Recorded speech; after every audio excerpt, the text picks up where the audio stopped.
There we go. That's better. Hey guys, we're back from Michigan Pagan Fest. This is 3 pagans and a cat, just one pagan right now, because the other 2 are off doing a ritual somewhere. And I am with Corvis Nocturnum. So Corvis, tell everybody who you are and what you do. I am the owner, publisher of Dark Moon Press. We do predominantly pagan, both right-hand and left-hand path books, herbalism, self-help. There's other genres as well, but that's what our focus is. And I've been an artist and author for almost 20 years. Okay. And you also are part of the Church of Satan, correct? Correct. I'm a reverend and media rep for the official church. That's awesome.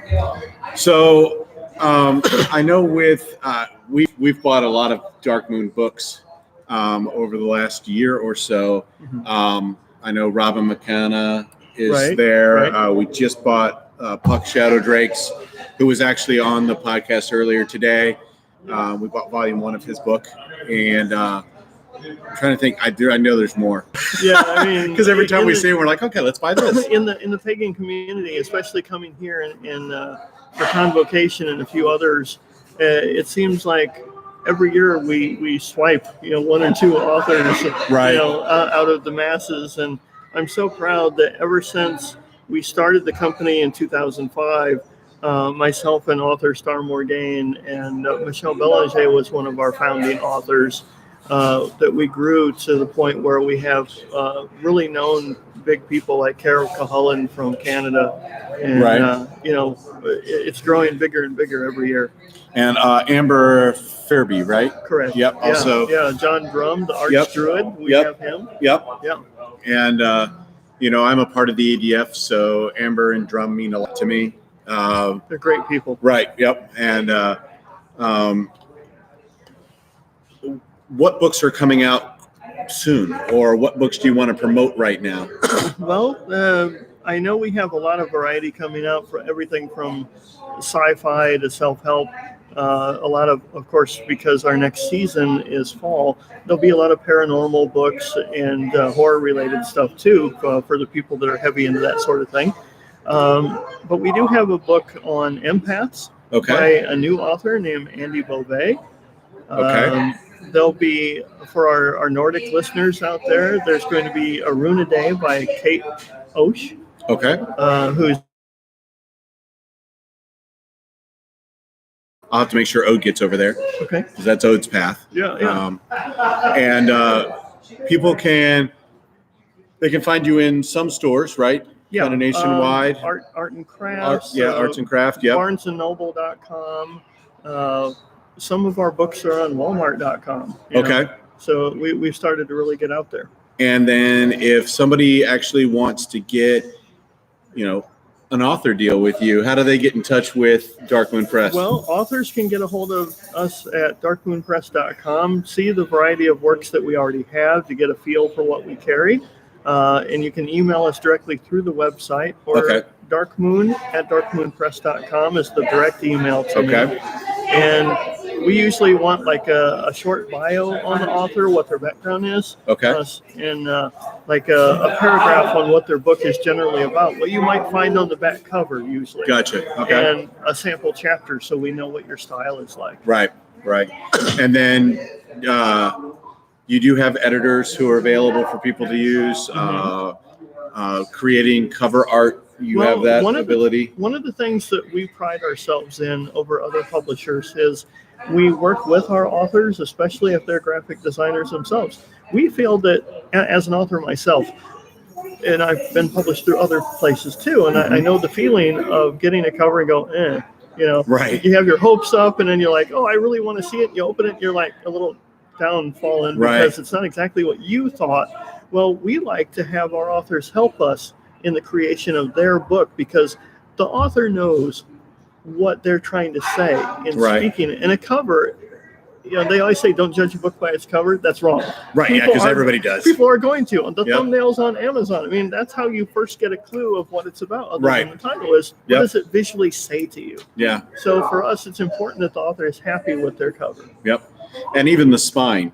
A lot of books are so many bookstores keep everything spine out Yeah. rather than fronting books. And so, having something on the spine that catches your attention right away, because that's really your first introduction to a lot of books, is what that spine looks like. As we've grown, we try to do full wraparound covers, so there's art on the spine too, so it catches your eye. Yep. Yeah.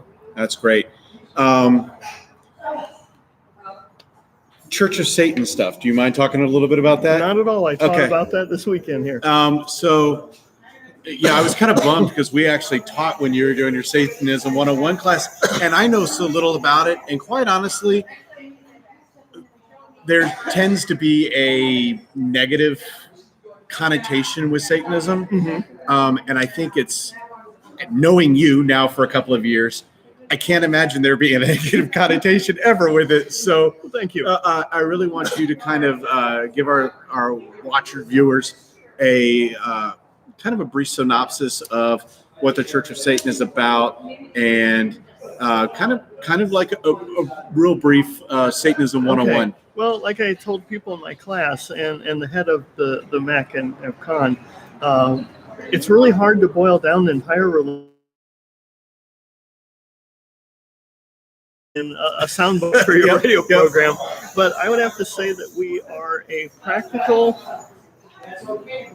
occult leaning, but more of a pragmatic philosophy, where if you stripped away the Addams Family spooky trappings, it's more of a Tony Robbins self-help to empower yourself and others to become the ultimate human being you can be. And although it has a somewhat selfish, negative connotation in most people's knee-jerk reaction, it's like an airplane going down.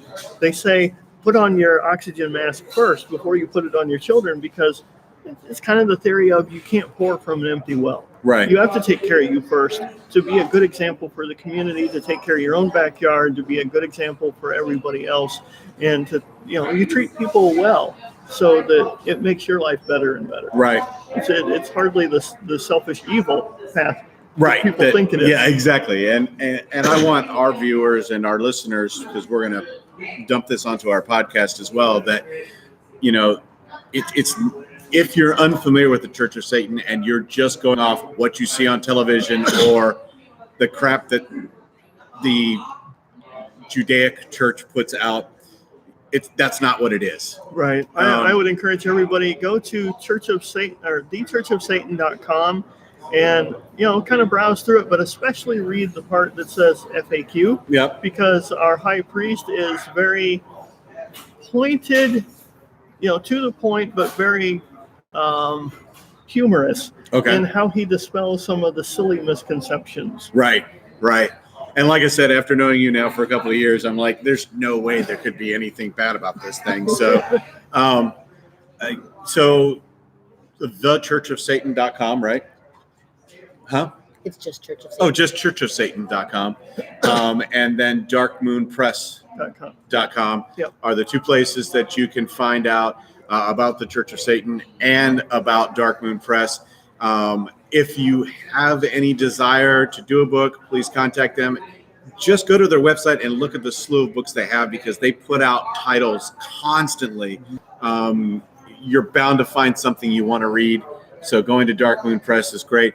Star, do you want to join in and tell us about your stuff? Yeah, see, I'm going to throw you under the bus. It's just who I am. I'm going to move over so Star Morgan can talk about herbalism and good health and all that.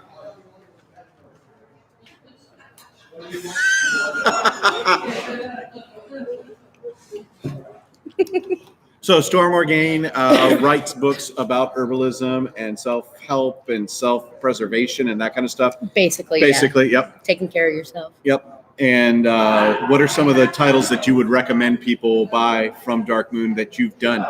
Well, I did Bewitching Beauty, which is bringing out your inner goddess naturally. That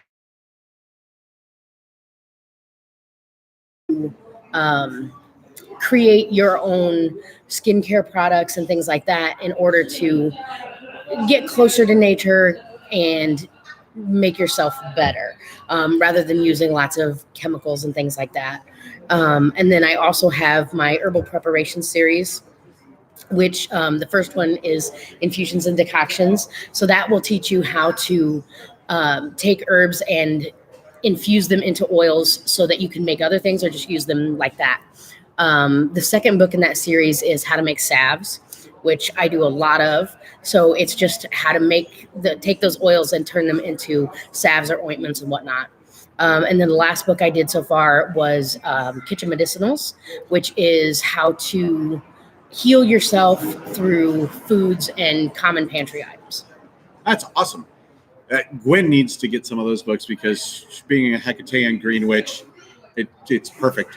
So Absolutely. that works perfectly. And so I'm sure we'll swing by the table again tomorrow and buy more stuff. Excellent. Because that's who we are when we go to MPF or con or anything, is we end up spending basically all the money I make on goodies. So thank you very much for joining us. Corvis, thank you for joining us. I've wanted to get you on for a while. Dark Moon Press will be at Arts and Craft, I believe September 7th. Correct. Doing a bunch of authors and a setup there. So if you're in the Michigan area and you want to come out to Arts and Craft, that would be great. We love Arts and Craft, as you guys know, because we live 5 minutes away, and Gwen and Ode both do readings there. And we love Three Pagans and a Cat. Oh, thank you. And we love cats. We have several of our own, just so you know. That's perfect. We don't have any pagans, under our bed or anything. Right. We may have pagans under our bed. We just never know. So, all right, guys, thank you. We'll be back, I think, one more time tonight with Sarenth Odinson. So as soon as I can grab Sarenth and get him over here, he's the other part of Around Grandfather Fire that we did the dual cast with at Convocation. So I will try to grab him from the Sacred Fire if he's got time, and we'll be talking to him. Thank you, guys. See you again soon.